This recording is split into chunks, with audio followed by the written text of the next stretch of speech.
নোয়াখালী সদর উপজেলায় ছাত্র শিবির ও যুবদলের নেতা কর্মীদের মধ্যে সংঘর্ষের ঘটনাকে ঘিরে সামাজিক যোগাযোগ মাধ্যমে ছড়িয়ে পড়েছে একাধিক ভুয়া ভিডিও ও ছবি।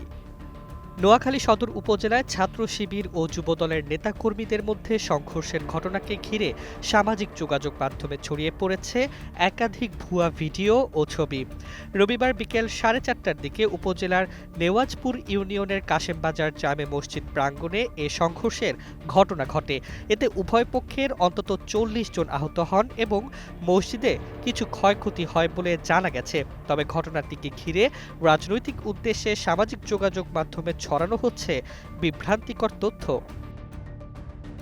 অনলাইনে ভাইরাল হওয়া এক ভিডিওতে দাবি করা হচ্ছে জামায়াত শিবির নিজেরাই মসজিদে হামলা চালিয়ে বিএনপিকে দোষারোপ করছে, কিন্তু অনুসন্ধানে দেখা গেছে ভিডিওটি নোয়াখালীর নয় বরং দিনাজপুরের একটি পুরনো ঘটনার দৃশ্য।